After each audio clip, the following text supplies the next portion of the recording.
I want to speak this morning about what I think is a very important topic. And you'll see the lesson is entitled, How to be Teachable. I said I don't think you can be a Christian and not be a teachable person. Having said that, I think a lot of Christians are not teachable. I think a lot of people in general in life are not teachable. People like to pretend that they know everything. Everybody has an opinion. And yet the Bible, for what the Bible is trying to do to us, for it to work, you have to be willing to listen, and you have to be willing to be taught, and you have to be willing to humbly accept that. I'm going to spend most of the time this morning in Proverbs, because Proverbs is all about becoming wise, getting knowledge, getting understanding. And so he tells us a lot about how to do that. But as I say, my focus this morning really is the fact that we've got to be willing to be taught. We have to say, me as a Christian, I want to know. I want to understand. I want to grow as a Christian. I want to be better than I was before. I want to know about the things that I don't know about. And so, how do we become more teachable? I'm going to try and give you 4 points to think about. In my opinion, the most important point and the primary point is this one. That in order to be teachable, you have to be humble. These two things are linked together. Find me an arrogant person and I will find you an unteachable person. You can't teach an arrogant person anything. A full of themselves person, a know-it-all. Try and tell that person something. Try and explain something to them. And tell me how far you get. So let's just go to Proverbs. Proverbs chapter 26. Some of these will be on the screen. Most of them will. Proverbs 26 and verse 12. It says, "Do you see a man wise in his own eyes? There is more hope for a fool than for him." He says, can you see someone who thinks they know everything? Who thinks they're very clever? He says, that person's got no hope. They've got a fool's hope. If they think they're going to get anywhere with God with that kind of attitude. The other passage I want to read to you is in chapter 3. It was a bit long to put on the screen there, so I'm going to just read it to you. Proverbs chapter 3. Look at verse 7 and 8. He says, "Do not be wise in your own eyes. Fear the Lord and turn away from evil. It will be healing to your body and refreshment to your bones." If you do what? If you fear the Lord and turn away from evil and don't think you're cleverer than you are. Don't think you know more than you actually do. In the New Testament, in 1 Corinthians chapter 8, in verse 2, in the New Living Translation, it says, "Anyone who claims to know all the answers doesn't really know very much." That's a great verse. Anyone who claims to know all the answers actually doesn't know what they're talking about. I think it's a sliding scale. I think the more you claim to know, the less you do know. Because those who really do know don't claim it very much, isn't it? If you are very clever and you do have a lot of knowledge, you find people that really are like that don't need to advertise it. Those that don't know very much tell you all the time how much they know. And please understand, I'm going to probably tread on toes, but anyway, Googling something doesn't mean you know it. Because you went on Wikipedia and you read a half a page about it, now you're an expert. Oh, let me tell you, that was 1852, and that was, you don't know what you do. You just read a random sentence on a random website. Now you're an expert. Anyone who claims to know all the answers really doesn't know very much. You want to learn in the church, you want to learn as a Christian, stop saying you know everything. Stop pretending you're very clever. Stop acting like you got all the answers. You don't have the answers. We all are trying to find answers. We all are trying to learn. We all are trying to grow. There's a billion things we all don't know. In fact, what you don't know far outweighs what you'll ever know. Let's say you just go to university for the rest of your life and you learn. How much of the world's knowledge do you think you'll get in there? 1%? I'm being kind. 1%? All the knowledge we've ever accumulated as human beings. Maybe you'll get 1% in there. That'll stick. That means you don't know 99% of everything there is to know. You actually don't know anything, isn't it? If you get 1 out of 100 for a test, what do you know? We say you know nothing, isn't it? So I got 1% for the test. That means you knew nothing. So let's say you learn for the rest of your life and you know 1%. It means you know what? Virtually nothing. Listen to it again. Anyone who claims to know all the answers doesn't really know very much. In other words, what I'm trying to get across with all these verses is that humility is the starting point for teachability. If you want to be teachable, you've got to first be humble. Because a humble person knows they need teaching. A humble person says, there's a lot I don't understand. There's things I haven't figured out yet. There's people that have mastered something that I would love to be able to figure out. I'm going to listen to them. That's what humility does, and that leads to teachability. Proverbs chapter 11 and verse 2. When pride comes, then comes dishonor, but with the humble is wisdom. Big attitude, chip on the shoulder. He says, what are you going to get for all of that? Dishonor, problems. But if you come with humility, what are you going to get? Wisdom.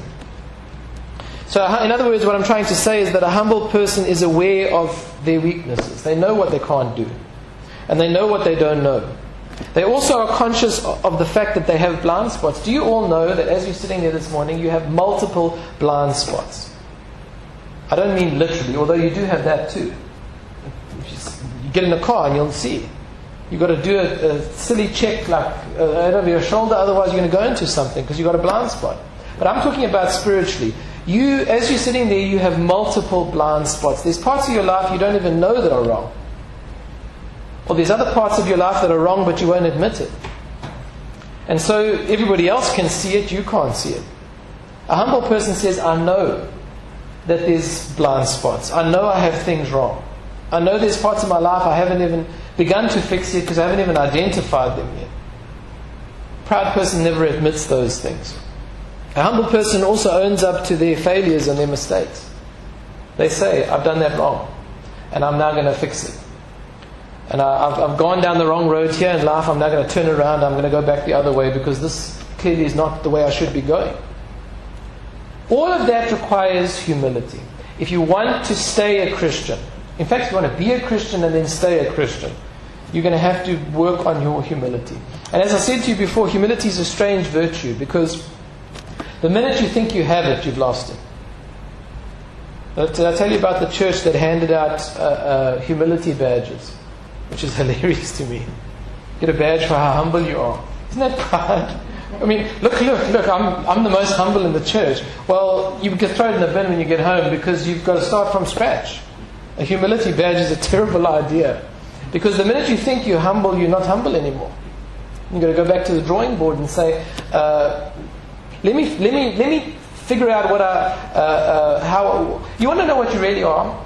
If you read through the Bible, it's got amazing descriptions of what human beings are. It calls us dust.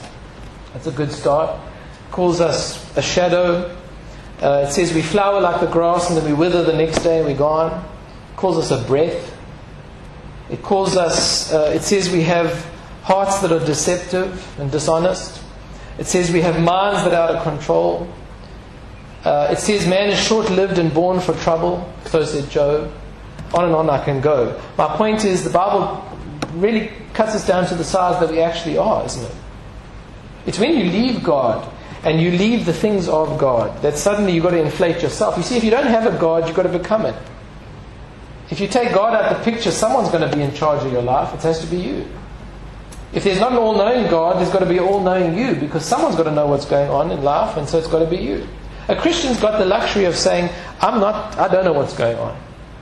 God has revealed Himself. Yes, I want to understand as much as I can, but there's lots I don't know, and there's lots I'll never know. And there's things wrong that I need to fix, and only God can fix them. So if you want to be teachable, you have to first be humble. It kind of summed up in this little quote that says, true humility is staying teachable, regardless of how much you already know. Let's say you sit in this church for 30 years. Wouldn't you say you know a lot? But true humility is saying, I still want to be taught. I still want to learn. There's still things I need to figure out. There's still things I forget. There's still parts of my life that I need to fix. That's point number one. Point number two. Actively seek wisdom and instruction as if your life depended on it. Actively look for wisdom and teaching and instruction as if your life depended on it. Because in a sense it does. Look at Proverbs chapter 1. And verse 7, the fear of the Lord is the beginning of knowledge. Fools despise wisdom and instruction. Fools don't care about learning, but those that are wise go looking for it. And what do the wise people know? That the first step on the road to wisdom is God. He says the fear of the Lord is the beginning of wisdom. If you want to get to step 1, you've got to first fear God. God is the maker, God is the designer, God is the one who knows best how things work. And so if you want to know how things work, you've got to go to God. But if you're a fool, he says you're going to despise going anywhere. You're not going to be interested in wisdom and knowledge. There's an interesting passage in chapter 4. If you turn there, chapter 4 of Proverbs, starting in verse 7. He says, the beginning of wisdom is acquire wisdom, and with all your acquiring, get understanding. Prize her, and she will exalt you. She will honor you if you embrace her. She will place on your head a garland of grace, and she will present you with a crown of beauty. Just jump down to verse 13. Take hold of instruction and do not let it go. Guard her, for she is your life. He says, chase after this. Dig for this. Work for this. If you get it, he says, there are so many blessings that come with wisdom. You know, so much of your suffering in your life is down to a lack of wisdom.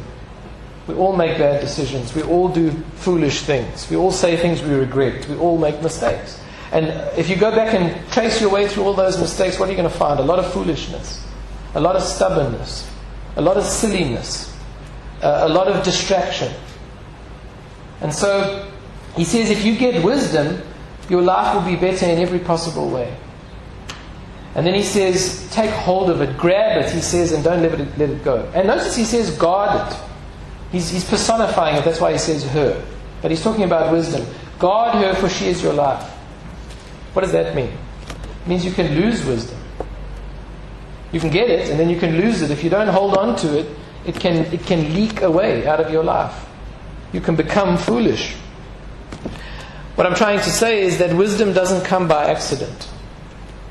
It said Apollos was mighty in the scriptures. How do you think he got that way? Accident? Born with it?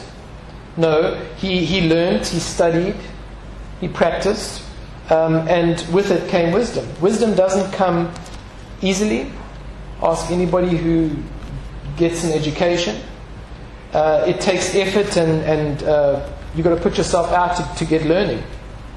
We are to pursue it with all our hearts in order to grow in every possible way. Now take that and bring it into the church. A lot of Christians think they'll come, they'll sit down, they'll sort of stay in front of them, end of the service, they'll go home. And somehow magically they'll become better Christians, cleverer Christians, wiser Christians, and they're disappointed that they don't. But you ask that person, what do you do to grow in your understanding? And they say nothing. And you say, what do you read at home to help you? Nothing. How many times have you done the passage here to the little library? Oh, no times. Where's the library? How many times have you asked a question? I've never asked a question.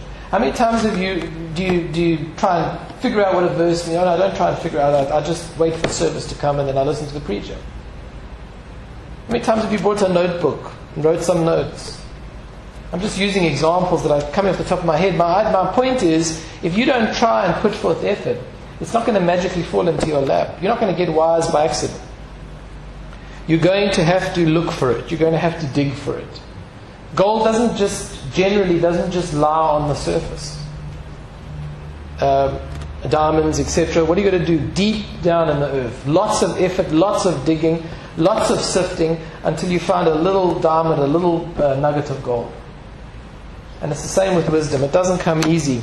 We need to diligently pursue wisdom. We need to train ourselves because the benefits are immense. That's number 2. While I'm still talking about that, those who do chase after wisdom, what kinds of things do they do? Quickly, they look intentionally for whatever can help them.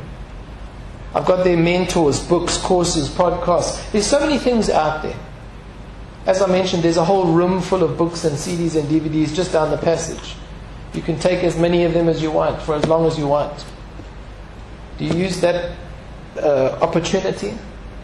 If you have the internet, you've got an endless amount of material to read and listen to, etc. Do you use that? Even if you don't have any of those things, do you talk to people? Do you discuss the Bible? Do you try and understand more than you understand now? Those who pursue wisdom try their best to memorize as much as they can. And I don't mean, so that you can get a tick saying, I've learned this and I've learned that. But they try and get as much of God's Word in to stick as they possibly can. Because then in whatever situation you're in, it's with you. And it's always with you. They also ask questions to try and understand. They ask until they understand. Watch people when money is involved. Just as an aside quickly. Watch people when they've got to make a money decision. They go talk to a financial advisor, and then they go and discuss it with other people, and they go ask, have you done this before? And they go, so careful to try and do it right. Imagine you could put that effort into your Christianity. The way you put it into your finances or your pension or your other life decisions that you have to make. We're really careful about those things. Then when it comes to the things of God, we just don't try and get clarity. And then just asking for help, asking others for help when you need it, because you will need it. And then others will ask you one day because they will need it. So that's number 2. Number 3. Another way in which we need to, or another thing we need to think about when it comes to teachability is we need to learn from the right teachers. Again, Proverbs chapter 13 and verse 20. Whoever walks with the wise becomes wise, but the companion of fools will suffer harm. You see, these Proverbs are wonderful to read because you can't misunderstand them. That one's easy, isn't it? You walk with wise people, you get a little bit of wisdom rubs off on you. You walk with foolish people, a little bit of silliness and foolishness rubs off on you. So be very careful who you listen to. Be careful who you take advice from. Be careful who you follow in life. That's what I mean by the right teacher. I don't just mean preacher. Be careful who you are listening to. Who is influencing you. Because there's those that you should be listening to, and of course those that you shouldn't. Chapter 12 of Proverbs and verse 26. The righteous is a guide to his neighbor, but the way of the wicked leads them astray. Some people you can go to, they'll get you on the right path. They'll actually make your life better. Other people are going to, everything they say you should do the opposite. Because some people just have bad ideas and bad philosophies on life, and bad advice, and bad intentions, and ulterior motives. You've got to have your eyes open, and you've got to say, I've got to listen to the right person. That takes discernment. You're going to have to be very careful which preacher you listen to. Be very careful which person gets your ear all the time.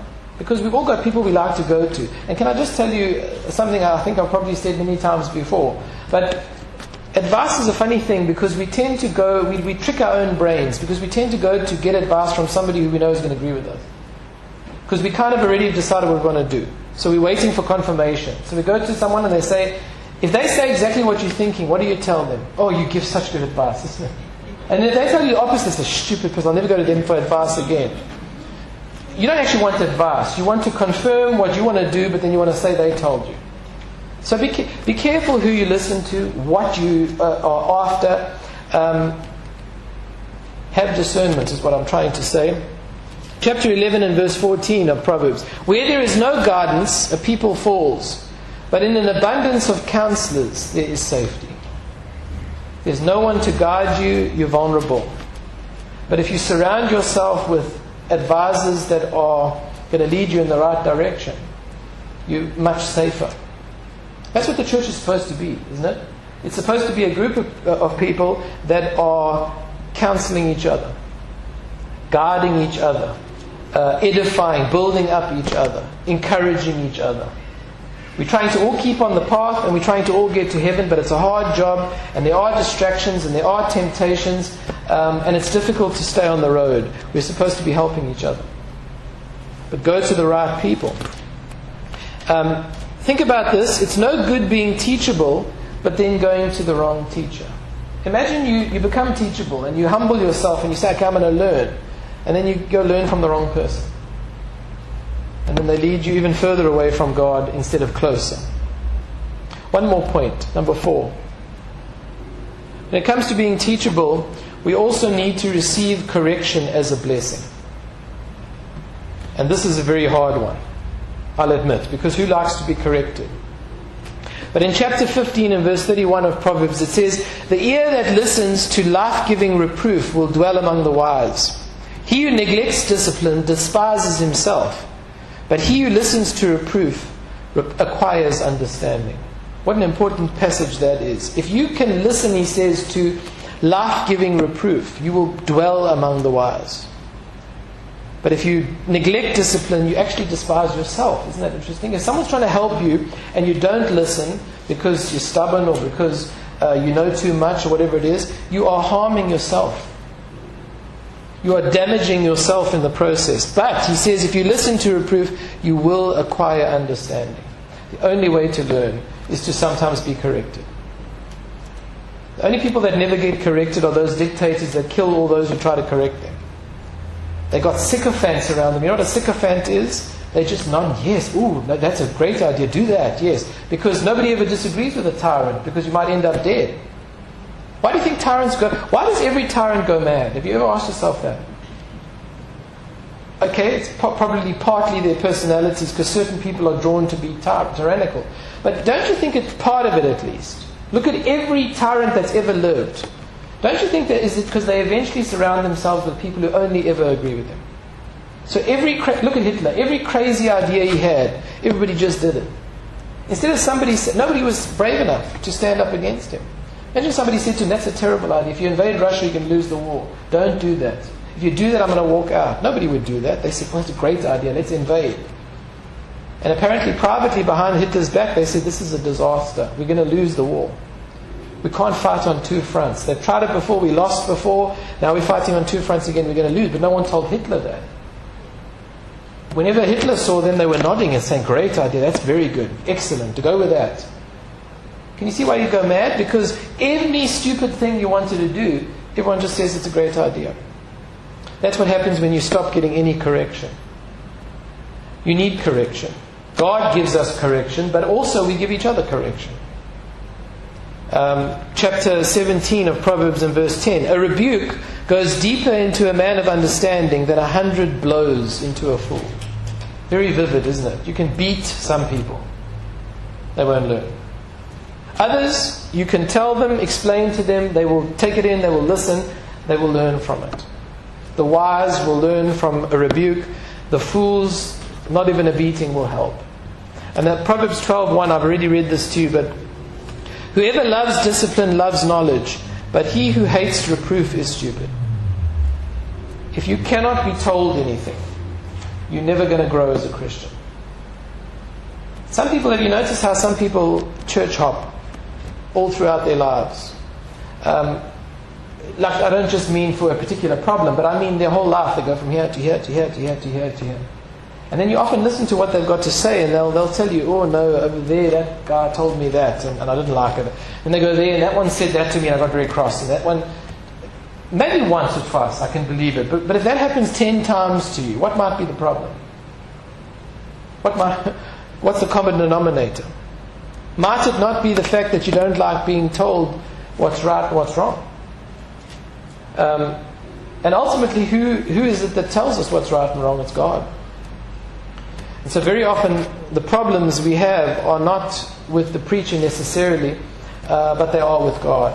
We don't like to be told what to do. We don't like to be told things are wrong.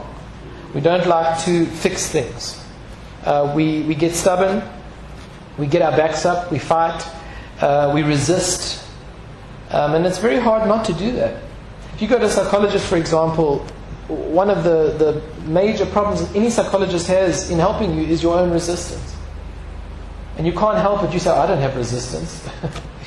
Every human being that's ever lived has resistance. Even if you choose to go to a psychologist, the minute you sit down, you can't help it, but there are certain things you do, techniques you use that put up barriers. And part of what a psychologist has got to do is break those down to get over your resistance, to figure out what your problems are. Now, think of the preacher's job. He's got to tell you deeply personal things about your life that are right and wrong. Can you see there's going to be resistance? And those that are wise will let it in. Maybe it'll hurt sometimes, but once you've thought about it and understood it, it can help you. Shutting it out is not going to help at all. I'm going to close with this passage. This is in Luke, but I'm going to read it out of my Bible, and then I'm going to read it out of the Amplified Bible.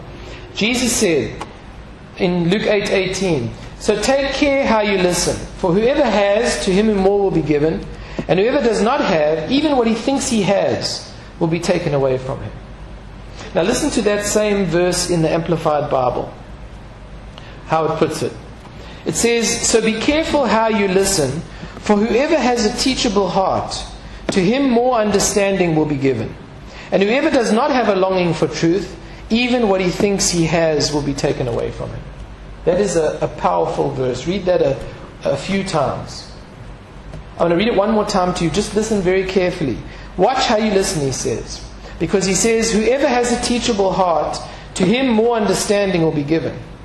But whoever does not have a longing for the truth, even what he thinks he has will be taken away from him." Do you remember I started by saying, you've got a built-in ability to learn. God gave you that. And you can become better at it if you practice. But it all comes down to whether you want to or not. If you don't want to learn, no one can make you. If you don't want to fix your life, no one can make you. If you don't want to come to God and submit to Him, nobody can make you. If you don't want to go to heaven, no one can make you. And so you've got to decide, am I going to be willing to be taught? Am I going to listen? Am I going to fix the things when I hear they're wrong? Am I going to take good advice? Because if I do, Jesus said it's going to lead me to more understanding. If I don't, I'm going to lose the little bit I have.